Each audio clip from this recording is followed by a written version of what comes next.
company saw 20% growth in revenue year over year. That was ahead of estimates.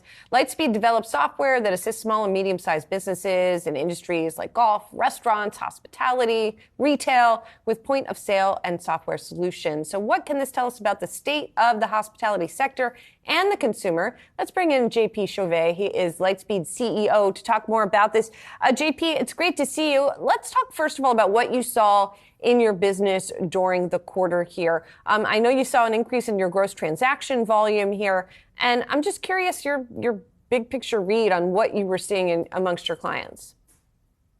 Yes, thanks for having me, Julie. Good morning. Well, look, we had a great quarter. We're seeing a lot of demand for our platforms. We're seeing hospitality remaining very high in terms of people, are dining. People are going out and dining.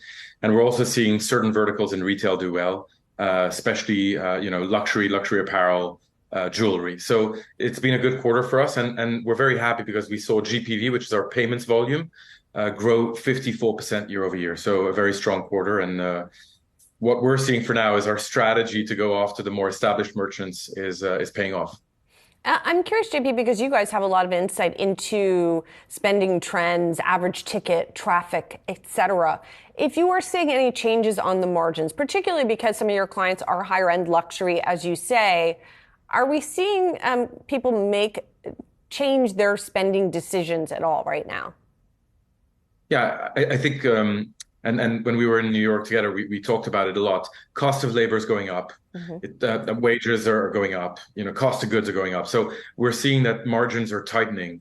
And so ultimately what the merchants are trying to do is do more with less. So they're trying to adopt technology. They're trying to adopt platforms that can help them make their people more productive. And so we're seeing that even in the high end space. I mean, I don't think the shortages in employment in retail and hospitality are going to go away anytime soon.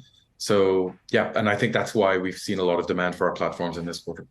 And are you seeing any kind of changes though among customer behavior? Are you seeing people opt for the chicken instead of the steak, for example, when they're going out to eat? For now, we're seeing GMV in the hospitality space do really well. And I think it's pretty much the same comment I made last quarter, which is what people need to wear to go out seems to be doing well. So apparel and jewelry and watches, etc. And we're continuing to see very strong demand on the hospitality front for restaurants and high-end restaurants. So for now, we're not seeing slowdown, but we are kind of cautious when we think about the next few quarters in the year. We think there might be at some point a bit of slowdown. And when you talk about that cost of labor that you mentioned, of course, tomorrow's the jobs report. We got jobless claims this morning, pretty much in line with estimates. But how acute is the labor shortage at this point? And, obviously, what we see on the wage front is different in different industries. In the industries that you're serving, are we seeing the same rate of increase, or is it just that wages are holding steady at a high level? No, I think the salaries are going up, but I think the real problem is pretty much every one of our customers are looking for staff members that they cannot find. So I think there's a real shortage, and it still is there, and I don't think it's going away anytime soon. And we're seeing wages go up. I'm also curious about the competitive landscape right now, JP. We heard from DoorDash last night, which also reported increases in its volume. And I know that that's not sort of a direct competitor in many areas, but it's also expanding what it does. You have other competitors out there. So how's that landscape looking for you guys right now? So, there's 65 million retailers and restaurateurs on the planet. We are really focused on the more established. So the higher GMV SMBs, those that have more than one locations that do table service. So in our space, we seem to be, doing really well. And I think the more upmarket you go, the fewer vendors you have. And the bulk of the market is really legacy systems that are underserving customers. And I think we are hearing from our customers that more and more of those established restaurants and retailers know that they need to move to more modern platforms. And I think this spans well for Lightspeed. We've seen, maybe one thing we've seen is our close rates have been doing really well in the quarter. And we've seen ARPU, which is the average revenue per customer, go up. So customers are buying more technology and sales cycles are in a good shape. So we're seeing demand And I don't know how our competitors are doing, but I'm certain for Lightspeed, there's a really strong match to what the market wants. Copy that. I also want to ask you, and I think we've discussed this to some degree before about AI, which is sort of less the topic du jour. It's still very much a point of discussion, but not quite as frenzied perhaps as last quarter. But where are you guys with integration of that? Because I know you were excited about sort of the potential eventual applications for something like that in the software that you provide to clients. Yeah, so nothing has changed. We're now in full implementation mode. So we have started to implement all the AI now for our support.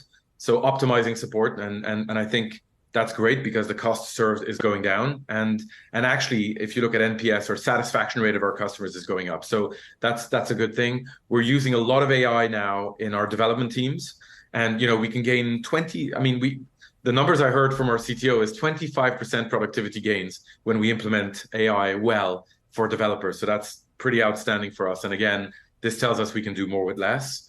And then finally, the last thing we're doing with AI is more for our customers, where we're basically analyzing. We have $90 billion of transaction volume, and we're really trying now to get a lot of insights. And with that in mind, we just launched our new insights module in Europe, which we think is gonna go really well. But again, how is that using AI? We're basically looking at the macro to help merchants call better decisions. And so we're going from a model where they're looking in the mirror and we're giving them analytics, to a model where we're telling them what to do, thanks to AI and machine learning. So a lot of great technology, and a lot to come. But we are full-fledged in implementation of all these practices. Yeah, that's really interesting. An interesting point, JP, because obviously we have a lot of information.